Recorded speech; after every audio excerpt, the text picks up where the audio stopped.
तो इस वाले पेज पे हम पेजिंग लगाने वाले हैं। ठीक है, तो अभी क्या है, विदाउट पेजिंग ये सारा डेटा मेरा यहाँ पे दिखा रहा है। तो मैंने क्या किया हुआ है, एक फॉर्म बनाया हुआ है। फॉर्म में जैसे डेटा सबमिट होता है यहाँ पे डिस्प्ले होता है। तो ये वीडियो कम्प्लीटली पेजिंग के ऊपर होने वाली है, और लारावेल लाइव वायर में मैं आपको ये करके दिखाने वाला हूँ। तो इसके लिए आपको लाइव वायर यूज़ करना पड़ेगा। तो ये मेरा वो कंपोनेंट है एक्चुअली, यहाँ से डेटा लोड होके आता है। ये मेरी वो लाइन है जिसके थ्रू मेरा डेटा लोड हो रहा है। तो यहाँ पे एक पेजीनेट मेथड होता है, वो मैं लगा देता हूँ। तो पेजीनेट एक मेथड ही होता है एक्चुअली, पेजिंग के लिए ही स्पेशली यूज़ होता है, तो वही मैं लगा देता हूँ इसमें। तो इस टाइप से वो मेथड लगेगा, और यहाँ पे हमें पास करना पड़ेगा कि हमें इनिशियली कितने रिकॉर्ड दिखाने, मतलब जो नीचे जो नंबरिंग आती है ना, वो कितने रिकॉर्ड के बाद आनी चाहिए। तो मैंने यहाँ पे 5 स्पेसिफाई कर दिया है, अभी 5 मैंने स्पेसिफाई कर दिया है। और यहाँ पे हमें जो है एक नेम स्पेस भी देना पड़ेगा पेजिंग का, क्योंकि लाइव वायर है इसलिए हमें यहाँ पे देना पड़ेगा। तो ये हमें देना पड़ेगा live wire slash with pagination. ठीक है, और नीचे भी हमें यहाँ पे ये स्पेसिफाई करना पड़ेगा इस टाइप से। अब ये तो मैंने अपने कंपोनेंट का काम कर दिया है। अब हमें कुछ चीज़ें हमारे जो व्यू कंपोनेंट है उसमें भी स्पेसिफाई करना पड़ेगा। तो यहाँ पे मेरे को ये वाला कोड स्पेसिफाई करना है। देखो ये क्या किया मैंने, जो हमने रिकॉर्ड के लिए वेरिएबल लिया हुआ है, वहाँ पे जो प्रॉपर्टी ली हुई है वो है ये। लेकिन प्रॉपर्टी हमें ना लेके ना, हमें यहाँ पे एक वेरिएबल स्पेसिफाई करना पड़ेगा। पहले मैं ये ले लेता हूँ, लिंक मेरा फंक्शन है जो मेरी यहाँ पे पेजिंग बना के देगा। ठीक है, ये मेरा वो वेरिएबल है। इस टाइप से हमें ये इस तरीके से डिफाइन करना है हमारे ब्लेड व्यू में, जो हमारे कंपोनेंट का व्यू है एक्चुअली।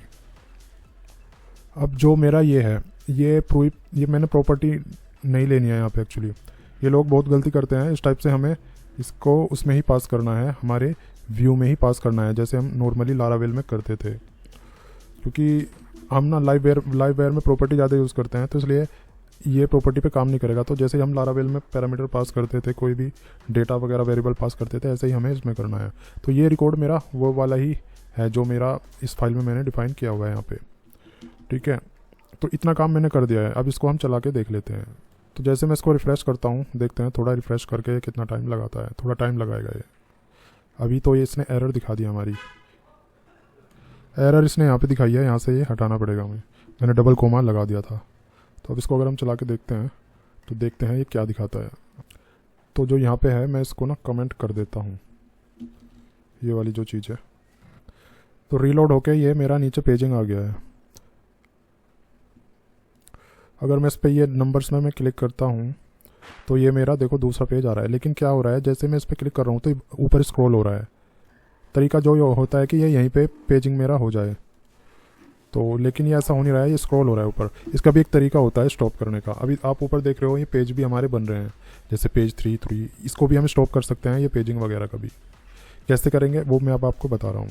तो यहाँ पे एक नेम स्पेस मेरे को और यूज़ करना है, विदाउट स्क्रॉलिंग वाला, ये वाला यूज़ करना है। और यहाँ पे भी हमें एक कोमा लगा के इस टाइप से यूज़ ये करना है।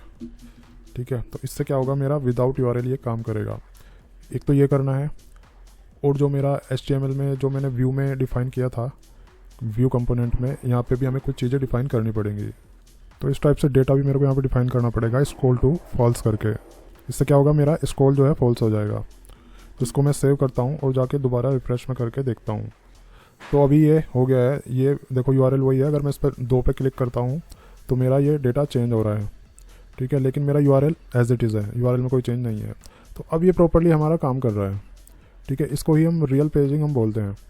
यहाँ पे एक चीज़ और आपको करनी पड़ेगी, कॉन्फ़िग फोल्डर में आपको जाना है, livewire.php में जाना है, और यहाँ पे ये फाइल आ जाएगी। एंड में जाके आपको यहाँ पे ऑप्शन मिलेगा पेजिनेशन थीम। जो आप डिज़ाइन देख रहे हो ना अभी, वो इसकी वजह से आ रहा है। आप अगर बूट स्ट्रैप यूज़ कर रहे हो तो यहाँ पे आपको डिफाइन करना पड़ेगा boot strap. Tail wind use कर रहे हो तो ये डिफ़ॉल्ट में टेल विंड ही आता है। एक्चुअली लाइव वायर जो यूज़ करता है टेल विंड ही यूज़ करता है। लेकिन आप बूट स्ट्रैप यूज़ कर रहे हो तो इस टाइप से आपको बूट स्ट्रैप यहाँ पे डिफाइन करना पड़ेगा। अदरवाइज डिज़ाइन वो बिगड़ा हुआ आएगा अगर आप यहाँ पे बूट स्ट्रैप यूज़ करके भी बूट स्ट्रैप डिफाइन नहीं करोगे। यहाँ पे रिकॉर्ड भी दिखा रहा है काउंट करके। तो ये सारा जो कमाल है ये लारावेल लाइव वायर का कमाल है। एक्चुअली लाइव वायर का ही कमाल है जो इतना इजीली हो जाता है। अदरवाइज़ हम एजेक्स भी यूज़ कर सकते थे, लेकिन एजेक्स में बहुत लंबा पड़ता है, एरर आती हैं दुनिया भर की। ठीक है, एजेक्स को इम्प्लीमेंट करना एक डेवलपर के लिए इतना ईजी नहीं है। अब लाइव वायर में बहुत ज़्यादा इजी होता है, फटाफट देखो थोड़ी देर में ये बन गया। अगर यही प्रोसीजर हम लारावेल को यूज़ करके और जे क्वेरी या एजेक्स वगैरह को हम यूज़ करके बनाते ना, तो इसमें बहुत कई गुना ज़्यादा टाइम लगता। ठीक है, तो ये चीज़ें मैंने आपको बता दी हैं, काफ़ी अच्छे से परफॉर्म हो रहा है। इसमें हम थोड़ा जो वेटिंग वाला होता है ना वो भी हम लगा सकते हैं। तो आने वाले वीडियोज़ में मैं आपको बताऊंगा वो सारी चीज़ें हम कैसे कर सकते हैं। ठीक है, वीडियो अगर लाइक है तो लाइक कर देना, डिसलाइक है तो डिसलाइक कर देना, चैनल पर नए हो तो सब्सक्राइब कर देना। मैं मिलता हूँ अगले वीडियो में।